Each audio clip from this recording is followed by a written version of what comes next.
Brevemente, muchas gracias Ramiro por haber invitado a la Mancomunidad de la comarca de Pamplona a estas charlas. Voy a ser rápido. Yo también soy biólogo, en este caso me toca hacer el papel de político en la Mancomunidad de la comarca de Pamplona porque soy el presidente. Bueno, soy el alcalde de un pueblo pequeño, de un valle pequeño y de un pueblo pequeño, y en este caso, pues por azares del destino político, pues me ha tocado ser presidente de una mancomunidad que, como veréis, es algo importante en tamaño y tal, pero bueno, en realidad yo soy biólogo, soy un técnico, yo trabajo en medio ambiente, vamos. Entonces os voy a presentar un poco una idea que desde antes de entrar a la mancomunidad tenía en la cabeza y que al entrar en la mancomunidad, pues evidentemente he intentado llevar a la práctica. Vamos a ver.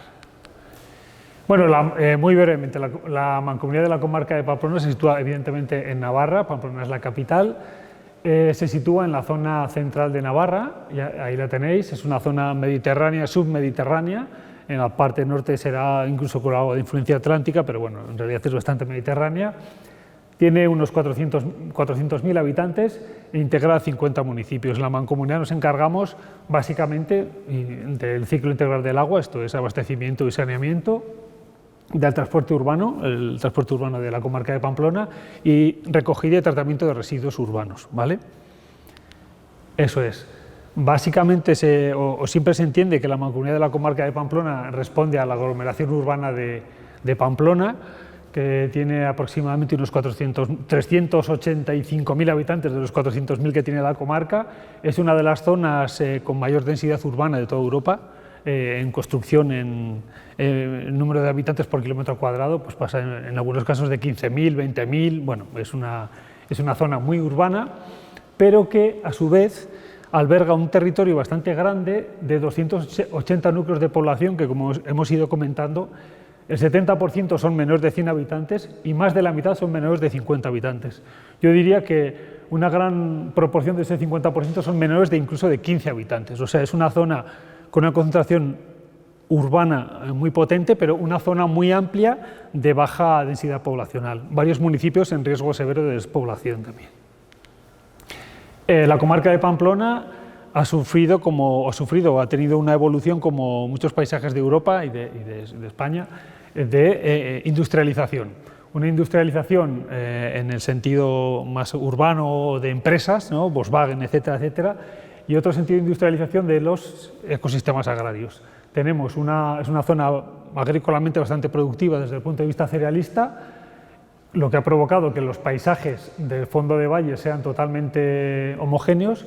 Y sin embargo, todas las zonas de montaña, que aquí no se ve muy bien, pero todas las zonas de montaña que antaño eran las zonas de ganadería, de cabras, de ovejas, etcétera, etcétera, han tenido un avance forestal muy potente y en este caso tenemos una polarización, zonas completamente abandonadas y zonas completamente intensificadas en cuanto a cultivo de cereal. Eso, unido al cambio climático, etcétera, etcétera, supone que toda esta zona, año tras año, sufra incendios forestales de cierta envergadura, este año ya muy potentes, de 15.000 hectáreas, y día tras día sean días de, como se suele decir, riesgo severo o crítico de incendio. La mancomunidad de la comarca de Pamplona, que como os he dicho tiene esas competencias como muy estrictas, tiene sin embargo distribuidas por todo este entorno rural diferentes instalaciones críticas. Estas instalaciones críticas son, por ejemplo, esta es la potabilizadora de aguas, una de las 3 potabilizadoras de agua de Pamplona, esta otra es un vertedero de residuos, esta otra es una depuradora de aguas residuales dispersas por el entorno rural de la comarca de Pamplona. Estas instalaciones, por ejemplo, la primera que os he comentado de potabilizadora de aguas, que está en mi pueblo, donde yo vivo, se instaló ya en 1890, creo, sí, 1890, en este puntito amarillo. Ahí esta es la evolución que ha tenido, o sea, ahora sigue estando en el mismo sitio, sin embargo, el medio en el que se instaló ha variado completamente. De estar instalada en un paisaje de pastos con una dehesa, es una dehesa de montaña, digamos, ha pasado a estar rodeada de cultivos en la parte inferior del valle, como hemos comentado anteriormente, y una gran masa forestal que, digamos, se echa encima de lo que es la actual planta potabilizadora de aguas. Esto pasa con esta instalación y con otras instalaciones de la mancomunidad. Por ejemplo, aquí tenéis, esta es la estación depuradora de aguas residuales de Pamplona.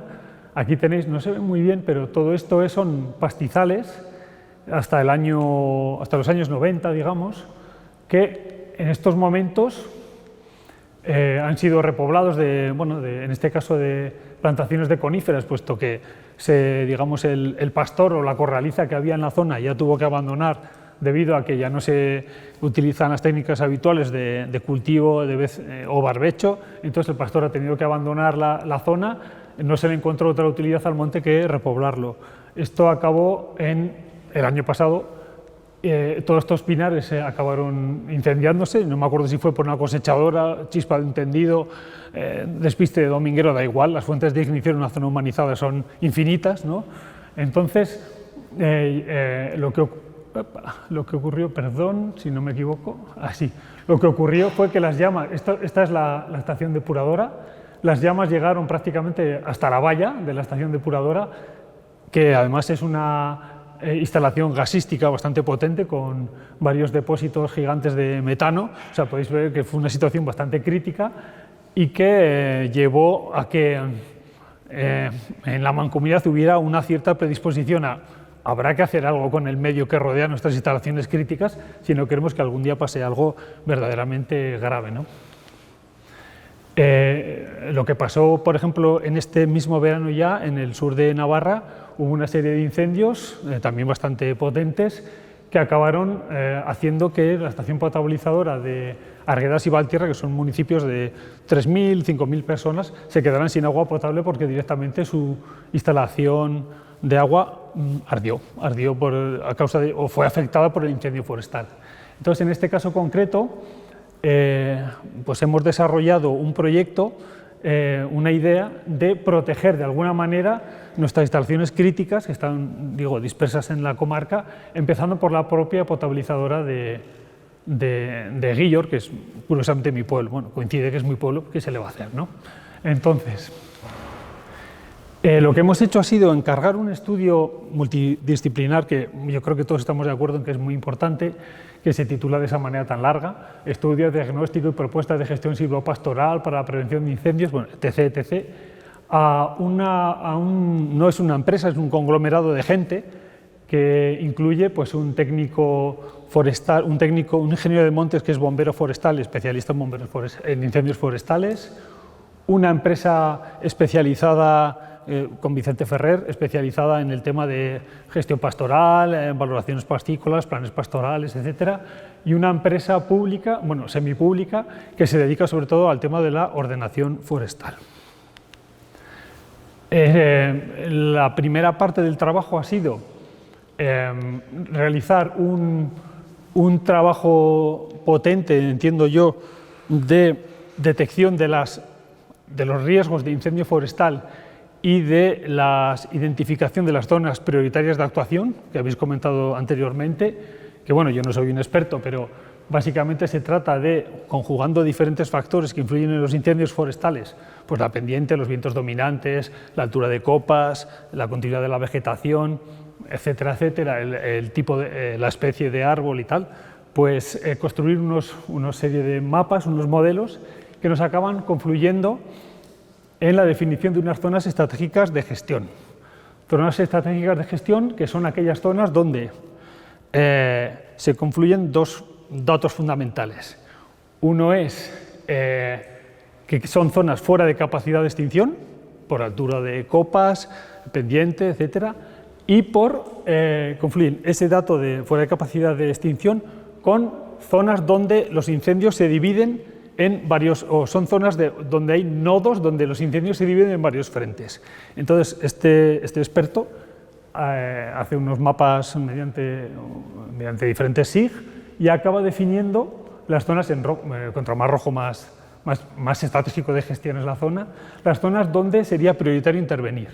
Aquí está situada, como os hemos dicho antes, la planta potabilizadora. Entonces, como podéis ver, bueno, aunque el mapa se hace a una escala más amplia, este círculo son 2,5 kilómetros de radio, aproximadamente unas 2.500 hectáreas, creo que una cosa así. Entonces, una vez que tenemos este mapa, con las zonas prioritarias de gestión, lo que hacemos es, pasan a intervenir, no es que el bombero se vaya a su casa, sino que también está en la historia, pero pasan a intervenir tanto el gestor forestal, el técnico forestal, como el técnico agroganadero, y definen 3 tipos de medidas, una vez estudiado el territorio, a realizar en estas zonas prioritarias de gestión. O sea, no es tanto en todo el terreno, en todo el territorio, que sería lo óptimo, pero no hay disponibilidad presupuestaria, sino en las zonas prioritarias de gestión.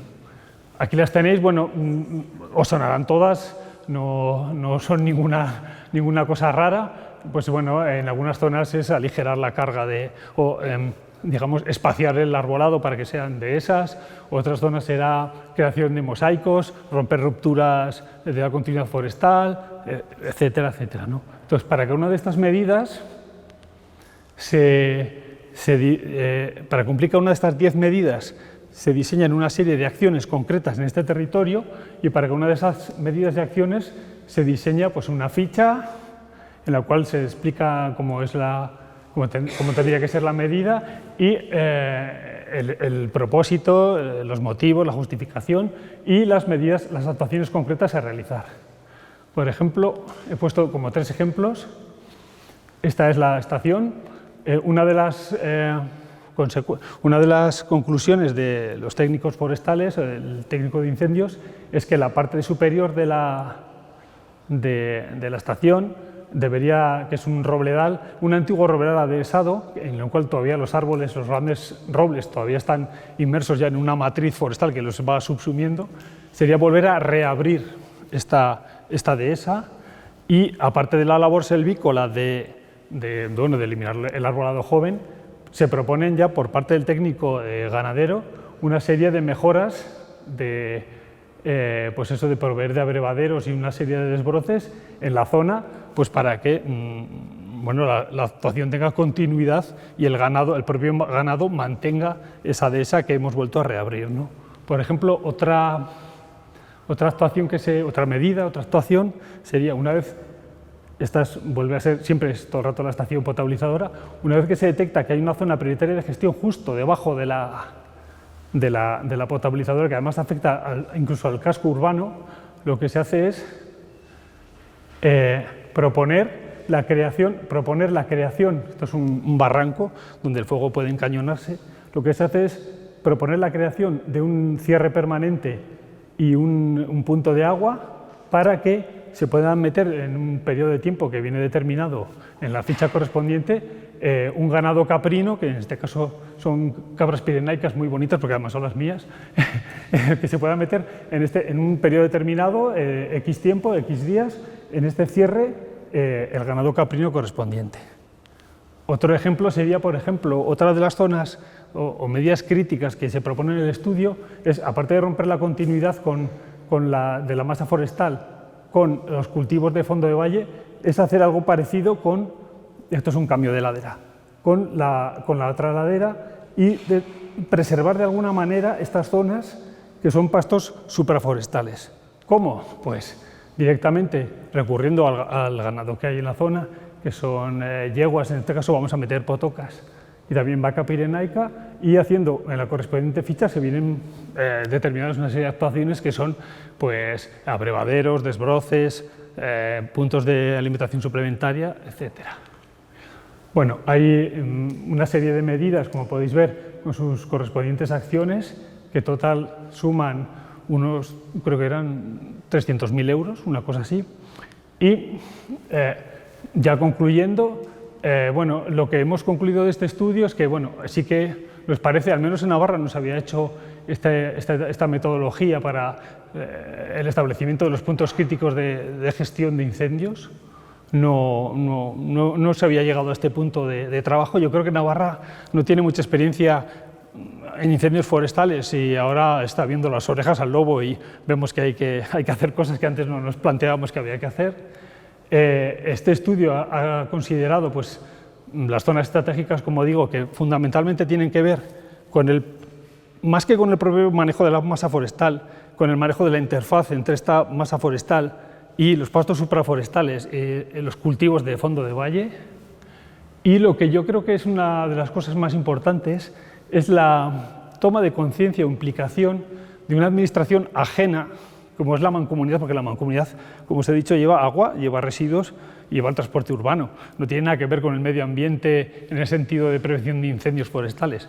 Pero sí que esta administración, que en este caso dirijo yo, digamos que toma conciencia del problema que le afecta y se pone a colaborar con las entidades locales que manejan ese territorio para de alguna manera prevenir posibles catástrofes que le pueden afectar. Yo creo que es un cambio que de hecho nos está costando bastante para incluso que el interventor nos dé el visto bueno para meterlo en los presupuestos, ¿no? Vamos a intervenir fuera de nuestro ámbito, digamos. Pero bueno, yo creo que es un cambio que espero que no tenga vuelta atrás, ¿no? En estos momentos estamos trabajando en la implantación del proyecto en el territorio y creemos que puede servir para otras instituciones. De hecho, le estamos dando un poco de bombo en Navarra para que otras instituciones o incluso empresas, yo que sé, la Volkswagen o cualquier otra empresa que tiene una planta o instalaciones en el medio rural, vea que no te inhibas de la gestión que se realiza en torno a ti, porque te puede afectar, ¿no?, muy gravemente. Y el cronograma a seguir, para que todo esto no se quede en un despacho como suele pasar, es: este año hemos hecho el trabajo, las parcelas, porque hay unas pequeñas parcelas que son propiedad de la mancomunidad, intervenimos ya con los abrevaderos, los cierres, etc. Y este mes ya tenemos una reunión con todas las entidades locales afectadas por el proyecto, y la idea que tenemos y que vamos a llevar a esas reuniones, nosotros queremos hacer estas actuaciones, queremos que hagáis estas actuaciones, creemos que estáis interesados en ello, y lo que vamos a hacer es asumir el 50% del coste de las mismas. Si no las queréis hacer, no las hagáis, evidentemente sois gestores de vuestro territorio, pero nosotros ponemos este incentivo, os pagamos la mitad. Lo que suele pasar con estas actuaciones es que si un cierre vale 100.000, la entidad local lo pide al Gobierno de Navarra, generalmente se concede, te suelen conceder la mitad. Entonces, de esa mitad que no te conceden, nosotros te concederemos la otra mitad. De tal manera que el cierre te sale por 25.000, yo pongo 25 y el Gobierno 50. Más o menos, esas serán las cuentas, más o menos. Entonces, creemos que, evidentemente, van a estar por la labor, ¿no? Hay que tener en cuenta, es importante, el sector ganadero en esta zona es un sector enfermo grave, pero no muerto. O sea, hay ganaderos todavía. Ha habido cierto relevo generacional y aunque generalmente no son ganaderos a tiempo completo, sí que es gente con cierto orgullo de ser ganadero y creemos que con estas actuaciones van a seguir queriendo ser ganaderos. Van a tener cierres perimetrales, van a tener infraestructuras de agua, van a tener, bueno, cierto reconocimiento, acceso a las zonas de pastos, y creemos que este es uno de los caminos a seguir. Y la idea que tenemos es el año que viene realizar este mismo estudio en otra zona, en otra instalación crítica de la mancomunidad, seguramente en esta que a pocas arde, en el último incendio que le rodeó por completo, ¿no? Y ya está. Nada más. Eskerrik asko.